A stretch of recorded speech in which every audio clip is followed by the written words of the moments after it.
Hi there, Paul Thompson here. I'm going to walk you through my template today. Now, a template is a thing that is always in a state of flux, and I've been putting off making this precisely for that reason because I keep tweaking things and adding stuff to it. But I think that it would be useful, even if it's only in the way that I am organizing the routing, so that you can see how I'm doing that and how I'm organizing my different stems. I've got quite a few stems in this project, and the reason for that is that I always prefer to over deliver to my mix engineer rather than under deliver. So let's dive straight in and have a look at the general organization first up. Now, I've done this whole process twice, which is kind of painful. And the reason that I've had to do it twice is because when I started, I used summing stacks. Summing stacks are great in that they save you on your auxes or your bus sends, because all of the audio from the stack comes into the main summing stack kind of folder track, if you like, the one that you would be able to see now with the folder closed.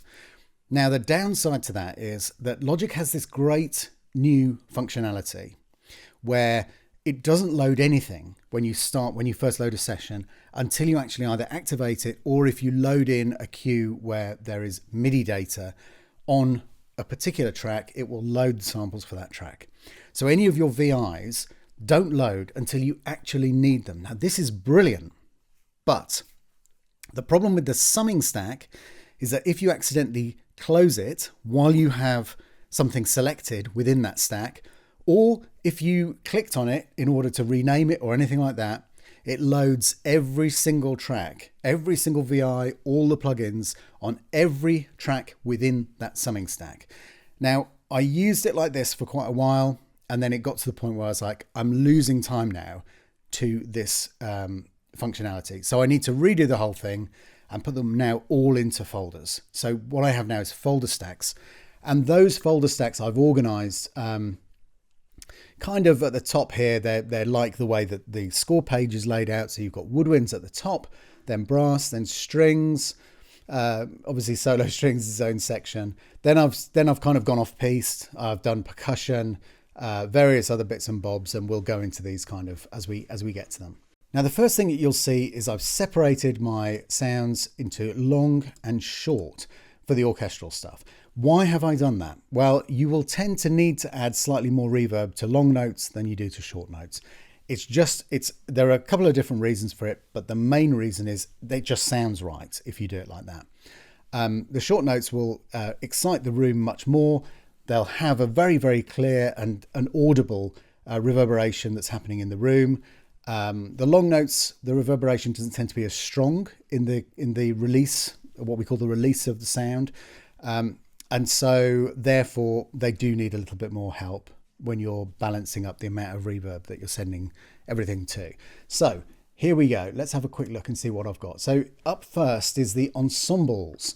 And I've separated these out because, having done it in lots of different ways, this seems now to be the way that it's most useful to me. I don't want too many tracks in each folder. I want to be able to find the instruments that I need quite quickly. But I do know immediately whether I want to find a solo sound, even if I'm going to play a 3-part chord with it or something like that, or if I want an ensemble sound. So that's the first choice that I make, and then it's long or short. Now, if we go down here and look at the mixer, you'll see that the first thing in this stack, and the first thing in every stack, is the effects that I'm going to be using for that stack. And on this one, I have a cinematic room set up. It's just the Amethyst Hall, which I really like. And what I'll tend to do is if I want a specific effect which is slightly different from normal, then I'll go in and start to mess around with it. But for the kind of default situation, that's what I would tend to use and send. And then, as you can see, every track in this stack has a reverb send set up, and that goes to that bus 1. And if I click on here and show you, you'll see that all of my reverb sends I've put in the first kind of 40 or so buses. So those are really nice and easy to find. I know where they are located in the kind of main body of things. In terms of the layout of the template as such, my actual stacks will all send to a specific bus. So every sound in the stack is sending to the bus. So for here, for the Woodwind's Ensemble longs, they are all sending to bus 201, as you can see. And if I scroll all the way to the right here, and I look at my stem auxes here, then you'll see that they come in here, bus 201. The next stem, ensemble shorts, 202, then 203, 204, 205. Okay, very straightforward. And as you can see, my sum here at the end of this stem auxes is 256, which is then feeding the stereo out. Now, you can see here that I've got stem prints as well. And if I open that one up, then you can see these are all muted, and I've muted the folder track and the individual tracks because I've got them all on input. So that's important. I've just set it up in such a way that I can really quickly flick into recording as opposed to just, you know, composing mode. So for the stem print version, you'll see that I've named them. And the reason that I've named them is this name will go through onto the audio files that I put down using these recording tracks.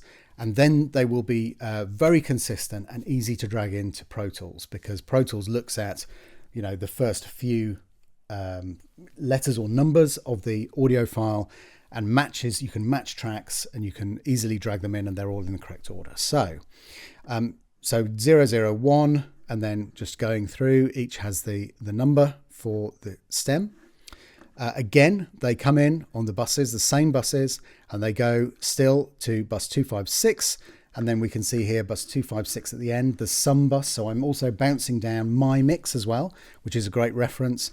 And that goes to stereo out, so you can hear it through the stereo outs.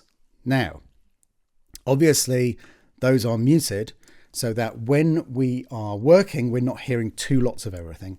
And you also need to remember, when you flick from composing mode into stemming mode and bouncing down mode, you need to mute all of the stem auxes, and when you unmute the recording, you know, the stem prints tracks. Okay, so hopefully that makes sense. So what else do we need to think about, just in general, before we start looking at sounds and stuff?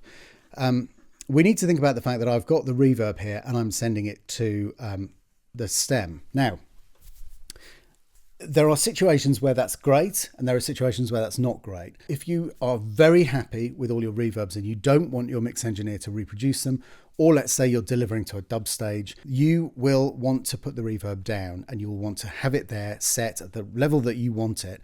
And then the job of the mix engineer in taking the stems is just making them sound as good as possible. It's kind of like a more detailed version of mastering. It's not really a mix as such. It's more like a mastering job, but obviously they will mix the elements, and the more control you give them, the better in one sense. So it's great to have lots of stems, but in this situation, you may not want them to change the reverb. Now, if you do want them to change the reverbs, no problem at all. You just mute off the reverb there and the stem goes down dry. And that's why longs and shorts are separated. So they can then apply their reverb to just your stem as a whole. Now, I know you might say, well, what if I want to put more reverb on the clarinets than I do on the oboes? And I would say this is not really the way that that system is set up. So if you want to do a whole mix and you want to really get your mix engineer to work on every single individual track, you need to just give them the session so that they can look at it and they can apply different types of, you know, different amounts of reverb and all that kind of stuff.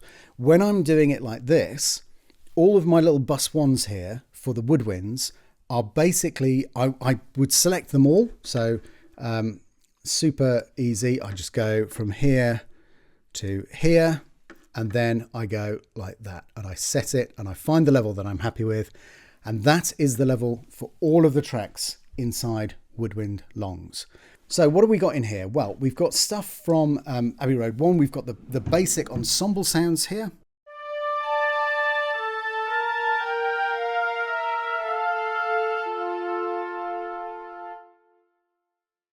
And again, if I want to send a little bit of my reverb, if I just do that now so you can see what's going on.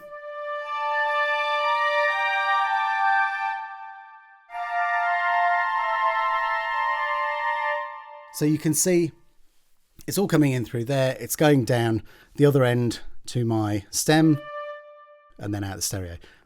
So it's actually very, very simple the way that it's set up. So what else do I want here? Well, I've got a variety of the Abbey Road 1 stuff. I've got the, some of the selections in here. And then I've also got two kind of main sources for the rest of my orchestral sounds. And they are the BBC Symphony Orchestra recordings, and they're the Spitfire Symphony Orchestra stuff as well. And that will be the symphonic woodwinds, the symphonic brass. And when we get down to the strings, I'll show you some of the string stuff that I've got there. But here, if we look at the flutes, for example,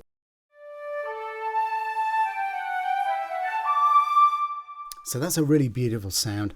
But also I've got the symphonic woodwinds legato set up here. So the way that I'm arranging stuff in here is I'm arranging it with the legato at the top and then my longs underneath. And that's for every instrument category. And again, I've organized the instruments in their kind of subsections in the way that they would appear on the score page. You don't have to do it like that, but for me that's the most natural because I'm used to looking at a score page and seeing immediately what goes where.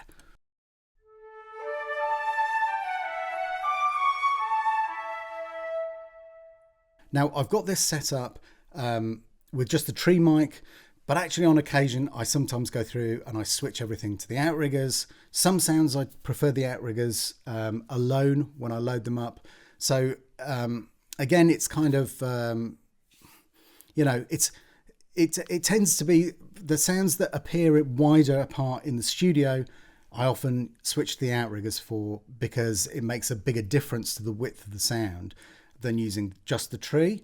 Whereas the woodwinds, when they're kind of staged roughly in the middle, the tree sounds great. It's a really nicely balanced sound, so I'm happy with that.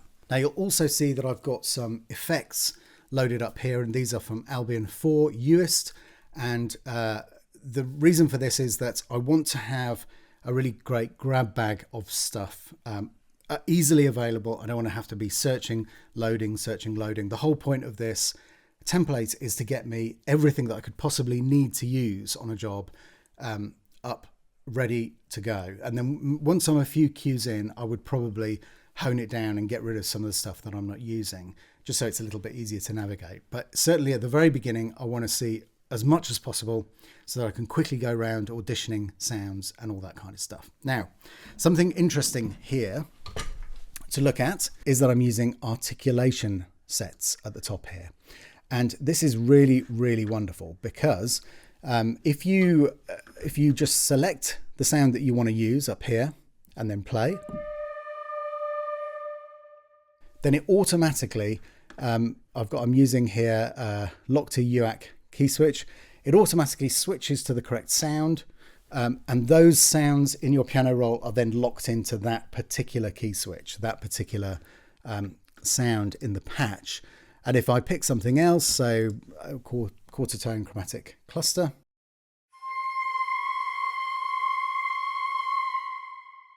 then it switches again. And when you play back, and I really have tried this, I've lined up stuff so that it basically looks like it's on the grid and used two different sounds and it plays back correctly. It's really, really good. It's a great, easy way of doing it.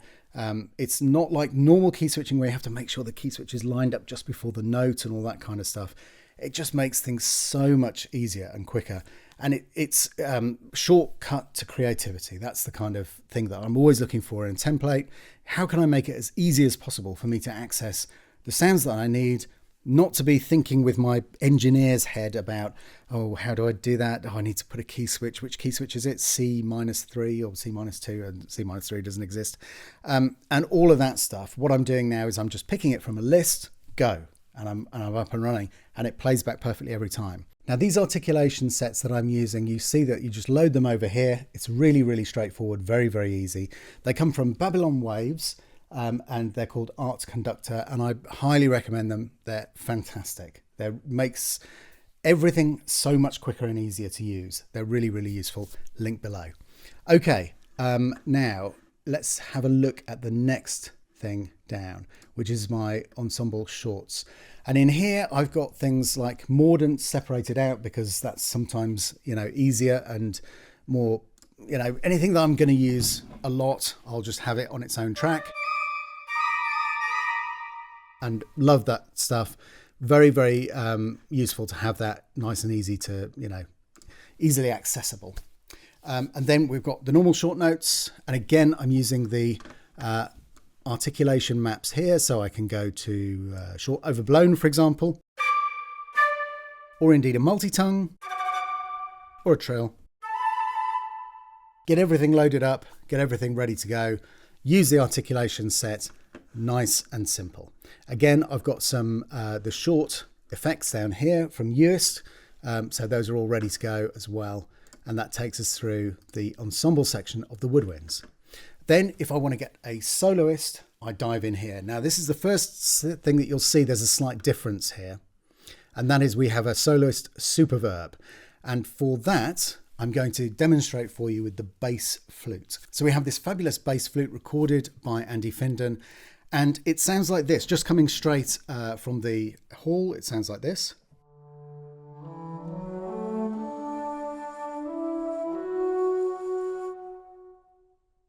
Really beautiful. I might want to give it a little bit of the gloss reverb, which as you've seen, I use on, a little bit on everything. Also helps to kind of glue all the sounds together. But I might want to really feature this as something kind of unusual, special, really quite dramatic. I'm going to dial up a massive instance of this seventh heaven. And this is the mechanics hall. But what I would do here is I would dial up the decay time. So I might put that to, I don't know, something crazy like 6.5 seconds. Now check it out.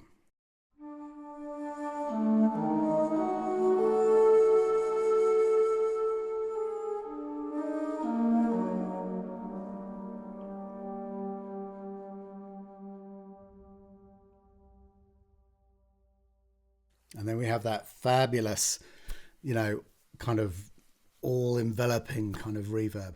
So I've got that preset up. I've got, as you can see again, sends on every track so that it doesn't matter what instrument I'm on. I can either choose to send it to the normal glossy verb, or I can send it to the superverb and really get some kind of tasty, delightful sound out of it that way. And that applies to all of these different things. And I've got some really wonderful stuff down here. In fact, let's flick over to the Woodwind shorts and I can show you a couple of these, the contrabassoon shorts, really fantastic stuff. And again, if we want to put our kind of glossy verb on, just to give us a little bit of extra room on there. And then just by comparison, we've got the staccato here from the symphonic woodwinds.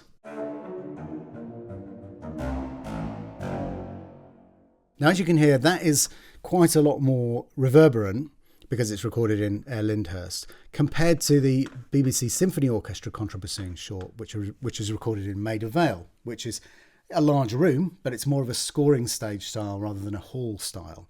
But I can match these up very, very easily by just dialing in more of my cinematic rooms.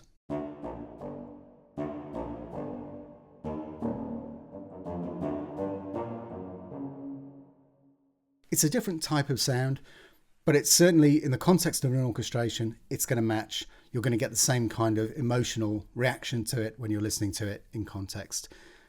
So I wouldn't hesitate to do that if I was doing this. Obviously, having the two different options is really great because it gives you the option to use a slightly drier sound against the sound of, the contrabassoon. Any of these instruments that have, a kind of fizzy, punchy sound, lots of harmonic content, like the contrabassoon, they are going to excite a room a lot more. So when you have that in the hall, for example, you're going to get a lot more bounce from the room than, for example, if you were just playing a clarinet staccato on its own, which has a more mellow sound and isn't kind of as fizzy and gnarly as the contrabassoon.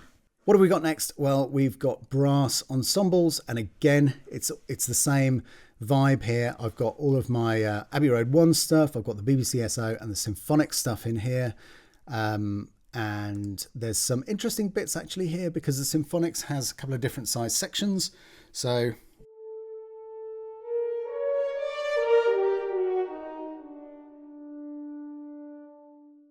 have a nice wide dynamic range there. But if I really want to go kind of full tilt, then I'm going to use the A6 patch.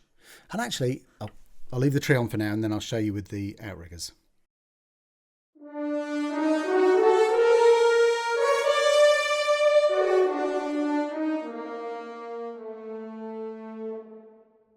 Okay, so you can hear what's going on there, but if I switch to the outriggers for that slightly wider sound,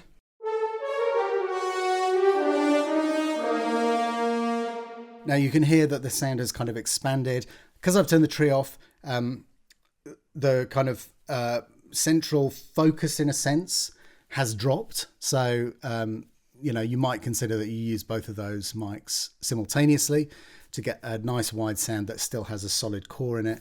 But if you want just the widescreen sound, that kind of pushing things slightly out, which is always useful, of course, when dialogue is in the center, then the outriggers are particularly good for that.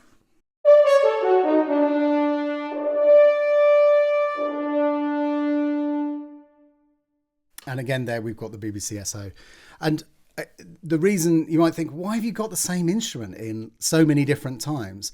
It's just about the sound choice, the timbre, the character. Sometimes when you're writing something, you want just a slightly different delivery. And it's not that, they all do kind of the same thing. It's all the same instrument, but they're played in a slightly different way because all players play their instruments in a slightly different way. And I find it useful to have the option of casting a slightly different actor, if you like, into the role of the horns at any particular time. So that's why I've got them set up like this. I find it really, really useful to have the different options available. Again, we've got the shorts in there, and I've separated out a couple of these Abbey Road 1 so that I've got the staccattissimos, the marcatos separately.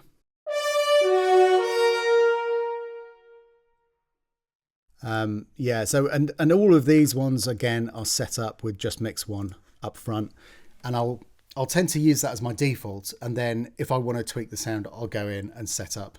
I don't want to have a million microphones all going right from the word go, because at the very beginning what I'm trying to do is I'm trying to compose. I'm trying to focus on getting the melodic ideas, harmonic ideas. And once I've got that stuff down and I'm happy that my idea isn't going to be lost, it's not going to escape into the ether, then I can start looking at the way that I'm mixing it and the way that I'm using the mics in the instruments. But that's just great for that kind of thing. And as you can see, we've got our effects down here as well. Now our soloists. And again, it's all about casting. So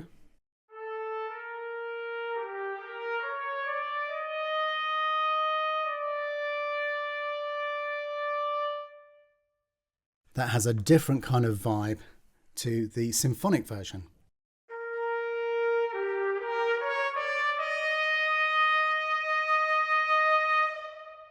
And so I can kind of change the feel and the sound. And if I want to match the sound up, just to show you that it is very, very possible, I'll just dial up a load of cinematic room onto that and go for it again.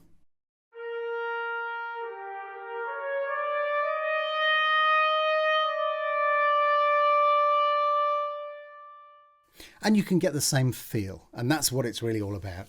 There are a lot of mix engineers who are enormously successful who say that you don't have to use loads of different reverbs, just even one on a lot of productions is all you need.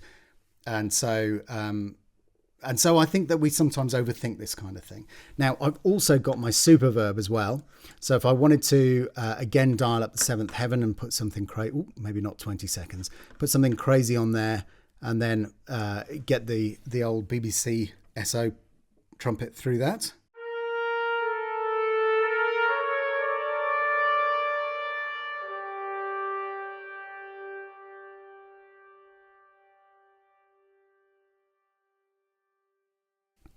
Then that gives me my fabulous sound. Right, so what else have we got? Well, we've got the shorts in there as well. I'm not going to labour the point. Let's move on to the strings. Now, strings, again, I'm separating into ensembles and then shorts and longs. What am I using in here? Well, I've got the Abbey Road stuff loaded up first.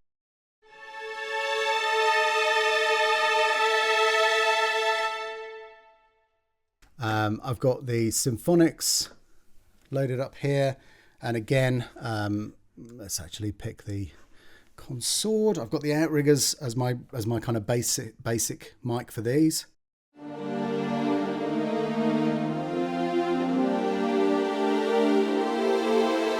There's a few really old patches in here. This is from the very first bespoke library back in the late 2000s that we made, and sometimes I just stick them in because I'm interested to see the comparison. But just check it out. So we just heard the consorts from the symphonics, and these are the bespoke consorts.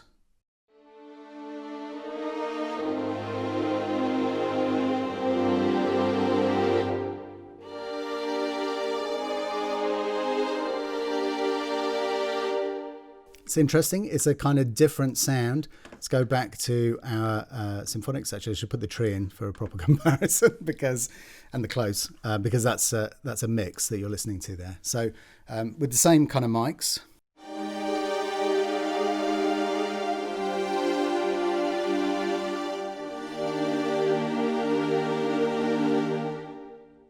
And back again.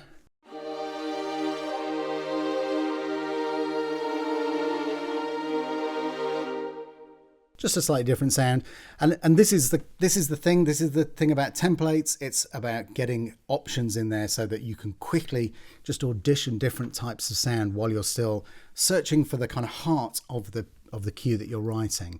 And just by point of comparison, let's pop the releases up on this as well. Here we have the chamber strings.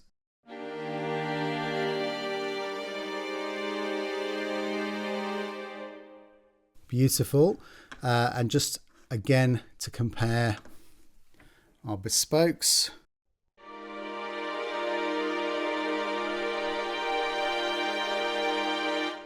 Sounds a bit different because it's a bit of a bigger section on that one, but not massively different. Again, just a slightly different colour. I've got Olafur's Chamber Evolution Waves up.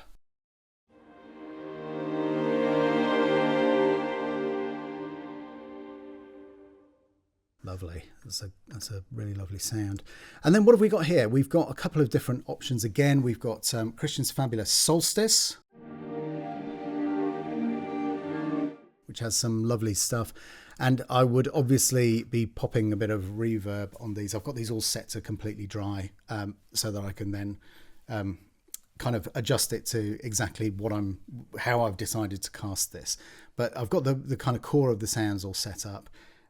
With a few things, I usually have something selected that gives me some instant inspiration, like these harmonics, which I think are beautiful. And again, if I pop those into the general strings, kind of reverb.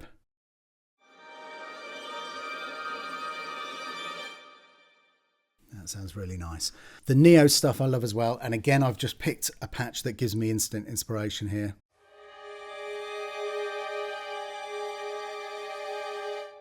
So these are all things that, it's like, how do I get the kind of maximum possible color range that you can do with these beautiful instruments. Again here,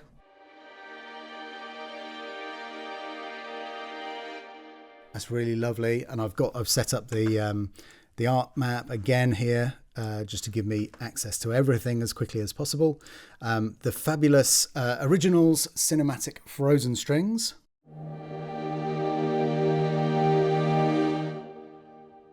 It's kind of funny to listen to all of these different things. But then we've got 60 violins from Hans's fabulous strings library. Let's go to our Super Sol Pont.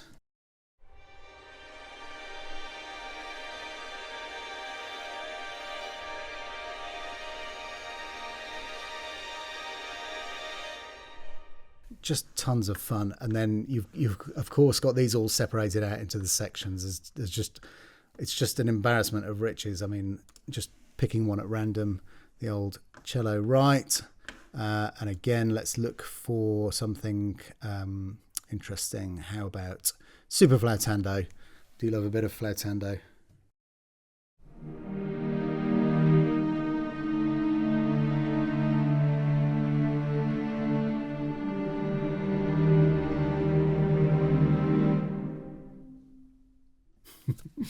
And of course, you know, it's all about casting. It's all about casting, as I keep saying. And then we've got a big legato at the bottom here.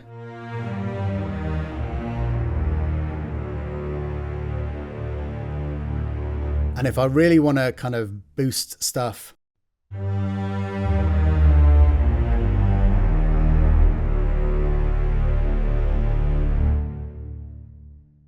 and the subwave is the sub bass is just a sine wave. It's super simple, but it just adds that lovely bit of